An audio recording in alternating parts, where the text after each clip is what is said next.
बम धमाके में मरे महेंद्र मंडल के बेटे नवीन की निशानदेही पर एसएसपी ने की छापेमारी। भारी मात्रा में हुआ अवैध बारूद बरामद। काजबली चक में हुए बम ब्लास्ट के बाद लगातार जिला प्रशासन अलग अलग ठिकानों पर छापेमारी कर रही है। दरअसल काजबली चक में बम ब्लास्ट के आरोपी नवीन मंडल से कड़ी पूछताछ में पुलिस को कई अहम सुराग मिले, जिसको लेकर जिला प्रशासन लगातार छापेमारी कर रही है। पुलिस की पूछताछ में नवीन ने अवैध बारूद के सप्लायर में आशीष गुप्ता का भी नाम कबूला। मामले को लेकर एसएसपी बाबूराम ने स्थानीय थाने के सहयोग से बाल्टी कारखाने के रहने वाले आशीष के घर छापेमारी कर बारूद बरामद किया। एसएसपी ने मीडिया से बात करते हुए बताया कि नवीन मंडल से पूछताछ में नवीन ने बताया कि आशीष गुप्ता नामक व्यक्ति बारूद का सप्लायर है। वहीं आशीष गुप्ता को पुलिस हिरासत में लेकर कड़ी पूछताछ के बाद आशीष ने कबूल किया, जिसके बाद आशीष गुप्ता के घर पुलिस छापेमारी कर भारी मात्रा में अवैध बारूद बरामद किया है। पुलिस की पूछताछ में आशीष गुप्ता ने बताया कि एक कंटेनर में और बारूद है। साइकिल की निकली हवा, खिले फूल, उत्तर प्रदेश में छाया भगवा रंग। मोदी योगी के जयकारों से गूंज रहा बीजेपी कार्यालय। भागलपुर बीजेपी कार्यकर्ताओं ने जमकर खेली होली। कार्यकर्ताओं ने एक दूसरे को रंग गुलाल लगा, मिठाई खिलाकर किया जीत का शंखनाद। उत्तर प्रदेश चुनाव से पहले सवाल उठ रहे थे यूपी में काबा। आखिर जनता ने बता ही दिया, यूपी में योगी मोदी की सरकार बा। जो राम को लाए हैं मोदी योगी जिंदाबाद, वंदे मातरम जैसे नारों से पूरा यूपी आज गुंजायमान है। यूपी में आज विधानसभा चुनाव के नतीजे घोषित होते ही पूरा उत्तर प्रदेश भगवा रंगों में छा गया। इस जश्न की खुशी में भागलपुर में भी कई जगह भाजपा कार्यकर्ताओं ने एक दूसरे को अबीर गुलाल लगाकर, मिठाइयां खिलाकर एक दूसरे को शुभकामनाएं और बधाइयां दी। कई जगह तो पार्टी कार्यालय में पार्टी कार्यकर्ता होली खेलते दिखे। जैसे ही बीजेपी ने बहुमत हासिल किया, वैसे ही कार्यकर्ताओं में एक अलग खुशी देखने को मिली। कई जगह लोग घंटे, घड़ियाल, शंख बजाकर आतिशबाजी करते दिखे। नगाड़े की धुन पर खूब थिरकते दिखे भाजपा कार्यकर्ता, जिसमें जिलाध्यक्ष संतोष कुमार, जिला उपाध्यक्ष रोशन सिंह, रोहित पांडे, प्रीति शेखर, चंदन ठाकुर, इंदु भूषण, करण सिंह के अलावा सैकड़ों कार्यकर्ता मौजूद थे। वहीं दूसरी ओर जदयू के कार्यकर्ताओं में भी काफी खुशी का माहौल देखा गया। भागलपुर भी उत्तर प्रदेश के भारी मतों से विजय होने की खुशी में पूरे शहर में बांटी गई मिठाइयां। टीएनबी कॉलेज में एनएसएस की 2 यूनिट सोशल इकोनॉमिक प्रॉब्लम्स पर किया घर घर जाकर जागरूकता अभियान कार्यक्रम। टीएनबी कॉलेज के एनएसएस की 3 इकाई हैं, जिसमें साल में 7 दिनों का एक कैंप करना सुनिश्चित होता है। उसी बाबत आज यूनिट 1 और यूनिट 2 जो बिंद टोली और नसरत खानी में घर घर जाकर सोशल इकोनॉमिक प्रॉब्लम पर कार्य करते दिखी, जिसमें शिक्षा, नारी सशक्तिकरण, साफ सफाई, स्वास्थ्य और समाज से जुड़ाव को लेकर घर घर जाकर लोगों को जागरूक किया जा रहा है। भागलपुर में विधवा भाभी करना चाहती है देवर से शादी, पहुंची थाने। भागलपुर में भाभी देवर से शादी करने की जिद पर अड़ गई और अपने 6 साल के बच्चे के साथ पहुंची थाने और घंटों हंगामा किया। दरअसल जोगसर थाना क्षेत्र के काली ठाकुर लेन निवासी कारू तुरी की शादी गोड्डा धमनी की रहने वाली सुलेखा के साथ 10 वर्ष पूर्व हुई थी। सड़क हादसे में 6 वर्ष पूर्व कारू तुरी की मौत के बाद 1 माह की गर्भवती सुलेखा अपने मायके धमनी जाकर रहने लगी थी। इस दौरान कारू तुरी का छोटा भाई बंटी तुरी अपने भाई के ससुराल जाता था। सुलेखा की माने तो इस बीच बंटी तुरी ने कागजी तौर पर उसके साथ शादी कर ली और पत्नी बनाकर काफी दिनों तक अपने साथ रखा। सुलेखा की मां ने कहा कि हम लोग चाहते हैं कि बेटी की शादी बंटी से हो। पहले कागज पर बंटी की शादी बेटी से हुई है। सुलेखा के देवर बंटी ने अपनी भाभी व उसकी मां की बात को खारिज करते हुए कहा कि हमने शादी नहीं की। उसके घर गए थे तो कागज पर जबरदस्ती हस्ताक्षर करवाया था और अब इन लोगों को पता चला कि मेरी शादी हो रही है तो यहाँ पहुंच गए।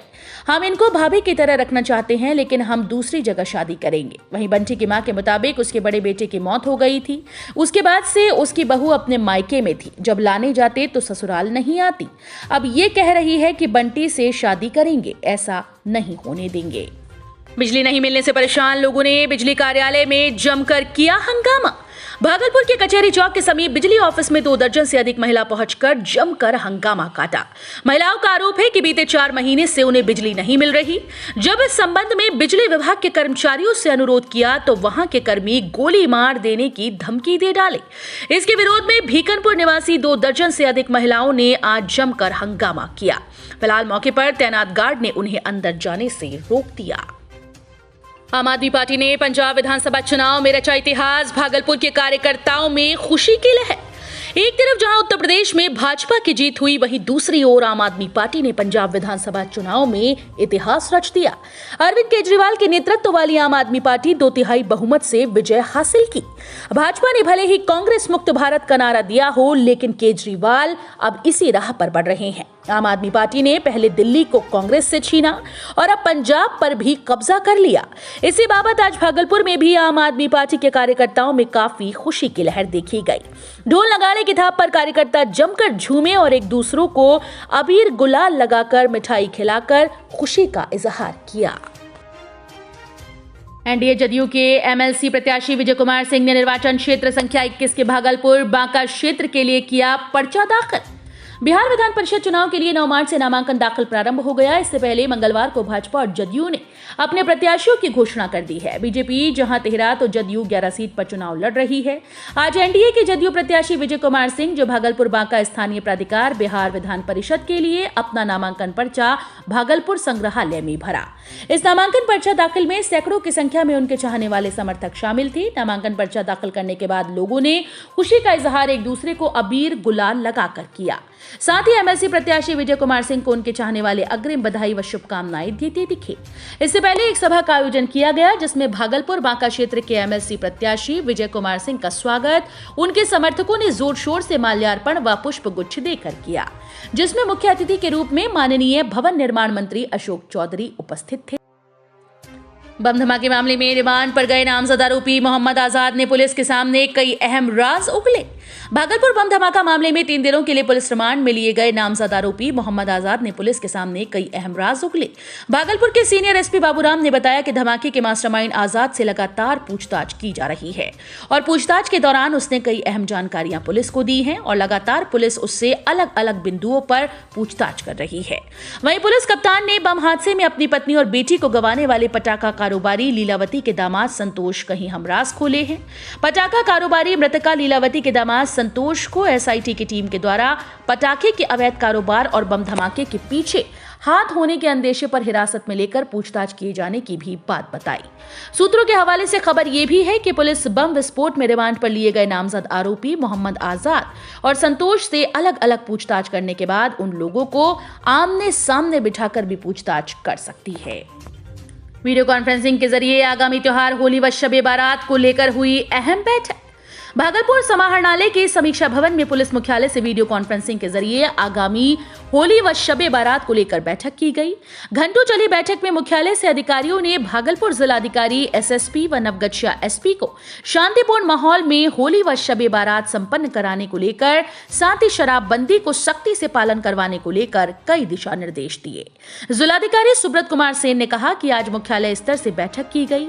हम लोग शांति समिति के साथ जिला स्तरीय बैठक करेंगे। शराबबंदी कानून को सख्ती से पालन कराने के साथ साथ होली व शबे बारात को शांतिपूर्ण माहौल में संपन्न कराया जाएगा।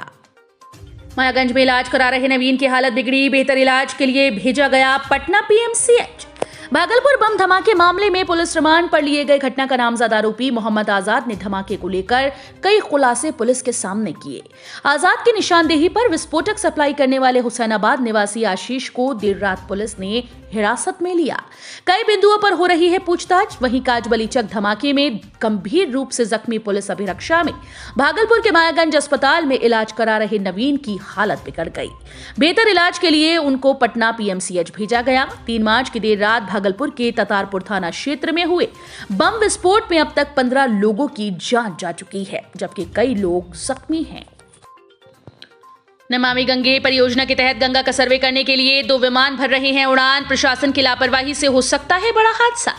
भागलपुर हवाई अड्डा परिसर में गंगा का सर्वे करने के लिए 2 विमान प्रत्येक दिन उड़ान भरते दिख रहे हैं, लेकिन रनवे पर लोगों के आने से वहां खतरा बढ़ सकता है। बताते चलें कि नमामि गंगे परियोजना के तहत बुधवार को 2 चार्टर विमान के जरिए गंगा का एरियल सर्वे का सिलसिला बीते हफ्ते भर से जारी है, लेकिन इसके लिए सर्वे ऑफ इंडिया की टीम को हवाई अड्डे से विमान उड़ान भरने और लैंडिंग में लगातार परेशानी हो रही है। बुधवार के दोपहर एक चार्टर्ड विमान उतरने के बाद एक बाइक सवार रनवे पर आ गया, जिसके चलते विमान कुछ देर के लिए ऊपर ही उड़ता रहा। इससे हादसा तो टल गया, लेकिन प्रशासन इस पर ध्यान नहीं देगी तो कभी भी बड़ा हादसा हो सकता है। रनवे पर कुछ देर के बाद पुलिस टीम में शामिल कुछ लोगों ने आनन फानन में बाइक सवार को वहां से हटाया। सर्वे ऑफिसर रघुराम वर्मा ने बताया कि रनवे पर मवेशियों और दोपहिया वाहनों की वजह से विमान उतारने में काफी परेशानियां हो रही हैं। इसके लिए प्रशासन, फायर ब्रिगेड, सिविल सर्जन को भी जानकारी दी गई, लेकिन उन लोगों की ओर से ठोस व्यवस्था नहीं की जा सकी, इसलिए मुश्किलों का सामना करना पड़ रहा है। इसको लेकर भागलपुर निवासी दीपक रंजन ने तिलका मांझी थाने में एक आवेदन दिया। अभी भी प्रशासन सचेत नहीं हुई तो कभी भी इस रनवे पर बड़ा हादसा हो सकता है। तेज बिहार बटालियन एनसीसी के बच्चों ने चलाया गंगा स्वच्छता अभियान सह जागरूकता रैली। तेज बिहार बटालियन के सैकड़ों छात्र छात्राओं ने गंगा स्वच्छता अभियान के तहत घाटों की सफाई की, साथ ही जागरूकता रैली निकाली। इस कार्यक्रम में एनसीसी के कैडेट्स ने स्वच्छता अभियान के तहत कई घाटों के किनारे की सफाई करते हुए लोगों को गंदगी न फैलाने के लिए जागरूक किया। साथ ही साथ बरारी के प्रत्येक गली मोहल्ले में जागरूकता रैली निकाली गई और लोगों को गंगा घाट को स्वच्छ रखने के लिए जागरूक किया गया। एनसीसी के कैडेट्स ने नदियों की रक्षा, देश की सुरक्षा विषयों को विस्तार से बताते हुए लोगों में जागरूक करते दिखाई दिए। वहीं कार्यक्रम में ITI Barari, Marwari college, BN college, Sabour college के तेज बिहार बटालियन के सैकड़ों कैडेट्स थे। कार्यक्रम को सफल बनाने में colonel Rajveer Singh, lieutenant colonel Sunil Rawat, subedar major Prakash Jagdale, ANO major Vinay Kumar, subedar Sun बहादुर के अलावा दर्जनों पदाधिकारी और सैकड़ों नेशनल कैडेट कोर के छात्र छात्राएं उपस्थित थे।